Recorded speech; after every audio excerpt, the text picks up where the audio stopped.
ప్రియమైన దేవుని పిల్లలారా, ప్రభువైన యేసుక్రీస్తు నామంలో మీకు నా వందనములు. ఈరోజు ప్రపంచంలో చాలా మంది దేవుణ్ణి ప్రేమిస్తున్నామని చెప్తారు, కానీ హృదయంలో కోపం, ద్వేషం, క్షమించలేని మనసు ఇవి చాలా మందిలో ఉన్నాయి. ఎవరైనా మనకు బాధ కలిగిస్తే నేను ఎప్పటికీ క్షమించను అంటాం. అతను చేసిన దానికి నేను చేసిందే చాలా ఎక్కువ అంటాం. కానీ దేవుని వాక్యం మనకి ఏం చెప్తుందంటే, క్షమించకపోతే సాతాను మన జీవితంలో పనిచేస్తాడు అని. ఈరోజు వాక్యం మనకు చాలా ముఖ్యమైన ఆత్మీయ సత్యాన్ని నేర్పిస్తుంది. అదేంటో ఇప్పుడు చూద్దాం. ఈరోజు దేవుని వాగ్దానము 2 కొరింథీయులకు 2వ అధ్యాయము 11వ వచనం. 2 కొరింథీయులకు 2వ అధ్యాయం 11వ వచనం వాక్యం ఇలా ఉంది: నేనేమైనాను క్షమించి ఉంటే సాతాను మనల్ని మోసపరచకుండానట్లు మీ నిమిత్తము క్రీస్తు సముఖం నందు క్షమించి ఉన్నాను. సాతాను తంత్రములను మనము ఎరిగిన వారము కాము అని. ప్రియమైన సహోదరి సహోదరులారా, ఈ లేఖనం రాసింది అపోస్తులైన పౌలు. ఆ సమయంలో కొరింథీ సంఘంలో ఒక సమస్య వచ్చింది.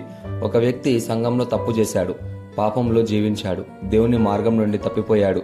అప్పుడు సంఘం అతన్ని గద్దించింది. తర్వాత ఏమైందంటే, ఆ వ్యక్తి నిజంగా పశ్చాత్తాపపడ్డాడు, మారాలని కోరుకున్నాడు.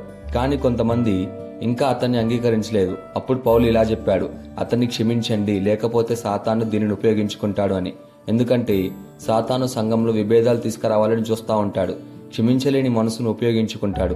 అందుకే పౌలు ఇలా అన్నాడు: నేను కూడా క్రీస్తు సముఖంలో క్షమించుచున్నాను అని. దీనికి ఒక గొప్ప ఉదాహరణ యోసేపు జీవితం. యోసేపు చిన్నప్పుడు దేవుడు అతనికి ఒక గొప్ప కలనిచ్చాడు. కానీ అతని అన్నలు అసూయ పడ్డారు, ద్వేషించారు. ఒకరోజు అతన్ని నీళ్లు లేని బావిలో పడేశారు. తర్వాత బానిసగా అమ్మేశారు. యోసేపు తన కుటుంబాన్ని కోల్పోయాడు, బానిసగా జీవించాడు, జైల్లో కూడా పడిపోయాడు. అతను ఇలా అనుకోవచ్చు: నా అన్నలను నేను ఎప్పటికీ క్షమించను, ఎందుకంటే వాళ్ళ వల్లే నా జీవితం పూర్తిగా ఇలా మారిపోయింది, నేను ఇన్ని బాధలు పడాల్సి వచ్చిందని. కానీ యోసేపు హృదయంలో దేవుని భయం ఉంది. తర్వాత దేవుడు అద్భుతంగా పనిచేశాడు. ఐగుప్తు మొత్తం దేశ ప్రధానిగా యోసేపు నియమించాడు. ఒకరోజు కరువు కారణంగా అతని అన్నలే అతని దగ్గరకు వచ్చి ఆహారం కోసం వచ్చారు. ఆ సమయంలో యోసేపు ఏం చేయగలిగేవాడంటే, ప్రతీకారం తీసుకునేవాడు, వారిని శిక్షించేవాడు. కానీ అతనేం చేశాడంటే, ఏడ్చాడు, వారిని క్షమించాడు. అతను ఇలా అన్నాడు: మీరు కీడు చేయాలనుకున్నారు, కానీ దేవుడు మనందరి మేలు కోసం దీన్ని జరిగించాడు అని. యోసేపు క్షమించినందువల్ల కుటుంబం మళ్ళీ కలిసింది, శాంతి వచ్చింది, దేవుని మహిమ కనబడింది. ఇక్కడ గొప్ప పాఠాలేంటి అంటే, మొదటిగా సాతాను విభేదాలు తీసుకురావాలని చూస్తూ ఉంటాడు. రెండోదిగా క్షమించకపోవడం హృదయాన్ని కఠినం చేస్తుంది. మూడోదిగా క్షమించడం బలహీనత కాదు, అది దేవుని స్వభావం.